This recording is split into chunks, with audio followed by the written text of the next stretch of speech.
তার রুহের মাগফিরাত কামনা করছি। আল্লাহ যেন তাকে জান্নাতুল ফেরদৌস দান করেন। স্বাধীনতা এবং সার্বভৌমত্বের প্রশ্নে যেন আমরা কারোর সাথে আপোষ না করি এবং আমরা যেন বিরোধিতার জন্য খারাপ আচরণ কারোর সাথে না করি, সবাই মিলেমিশে যাতে এই দেশটা গঠন করতে পারি। এজন্য ম্যাডাম তাহলে খুশি হবেন, পরপরে থেকেও তার যে চাওয়া পাওয়া সেটা পূরণ হবে। আমরা যেন সেই জিনিসটা মনে রাখি যাতে আমাদের মধ্যে বিভেদ সৃষ্টি না হয়।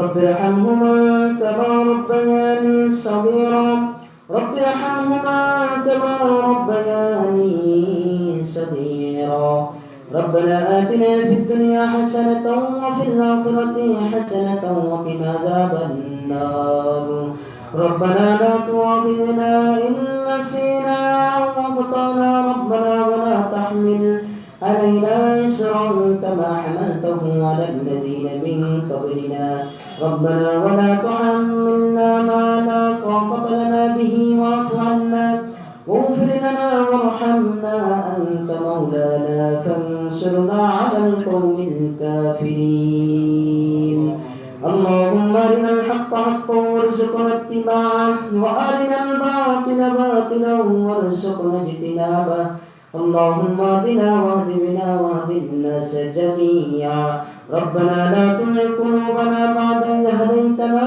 وهب لنا من لدنك رحمة إنك أنت الوهاب اللهم إنا نسألك علما نافعا ورزقا حلالا طيبا وعملا متقبلا اللهم إنا نسألك الجنة ونعوذ بك من النار ونعوذ بك من فتنة الدجال ومن فتنة المحيا والممات ونعوذ بك من موت الفجاء মহিয়ান গহিয়ান পরম করুণাময় করিমের মালিক রব্বুল আলামিন জুমার নামাজের পরে সুন্নাত আদায়ের পরে আল্লাহ কতিপয় বান্দা তোমার দরবারে হাত তুলেছে এক উদ্দেশ্য নিয়ে রব্বুল আলামিন তুমি আমাদের প্রত্যেকের জীবনে জানা অজানা প্রকাশ্য ছোট বড় সকল গুনাহ খাতাগুলোকে মাফ করিয়া দাও রব্বুল আলামিন তোমার দরবার ছাড়া তো কোনো দরবার নেই, তোমার মাগফিরাত ছাড়া কোনো মাগফিরাত নেই রব্বুল আলামিন।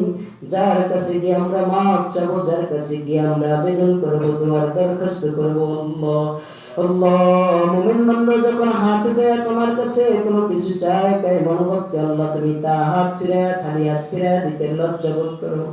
إنك حي كريم تستحيي أن ترد يد العبد إذا رفع الكف إليك আল্লাহ তুমি আমাদের প্রত্যেকের জীবনের গুনাহ খাতাগুলোকে মাফ করিয়া দাও রব্বুল আলামিন। আমাদের ভিতরে বিশেষ করে আল্লাহ আমাদের মধ্যে থেকে অনেকে দুনিয়াতে চলে আসেন, কারো দাদা দাদি নানা নানি বাবা মা ভাই বোন আত্মীয় স্বজন চাচা চাচি শ্বশুর শাশুড়ি সহ অনেকে ইন্তেকাল করেছেন আল্লাহ। বিশেষ করে বিগত সাবেক প্রধানমন্ত্রী দেশনেত্রী বেগম জিয়া আল্লাহ দুনিয়াতে চলে গেছেন গত 30 তারিখে আল্লাহ আল্লাহ তুমি তার কবরের আযাব যদি হয় থাকে আল্লাহ তুমি মাফ করিয়া দাও রব্বুল আলামিন। তার জীবনের ভুল ভ্রান্তিগুলো ক্ষমা করে দিয়ে তুমি তার আমলনামা থেকে নেকি দ্বারা পূরণ করিয়া দাও রব্বুল আলামিন। তার কবরকে তুমি জান্নাতুল ফেরদৌসের বাগিচা বানায়া দাও রব্বুল আলামিন। তার পরিবার বর্গকে তুমি ধৈর্য ধারণ করার তৌফিক দান করো।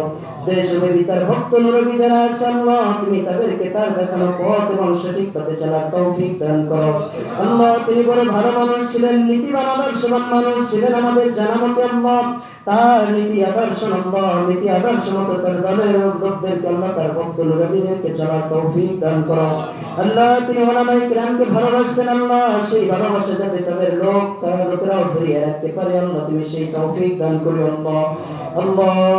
তুমি তার রব্বুল আলামিন তুমি তার পরিবার বর্গ যারা আছে আল্লাহ তুমি তাদেরকে ধৈর্য ধারণ করার তৌফিক দান করো রব্বুল আলামিন। তুমি তার কবরকে জান্নাতুল ফেরদৌসের বাগিচা বানায়া দাও। দুনিয়ায় যে সব ভালো কাজগুলো আল্লাহ করেছে সেগুলোর প্রতিদান তুমি দান করে থাকে আল্লাহ। আমরা যতটুকু কোরআন থেকে তেলাওয়াত করেছি আল্লাহ দরুদ সালাম পড়েছি এগুলো সব তুমি তার রূহের মাগফিরাতের ওসিলা হিসেবে কবুল করিয়া নাও। এগুলো সবকে তুমি তার আমলনামায় পৌঁছে দাও।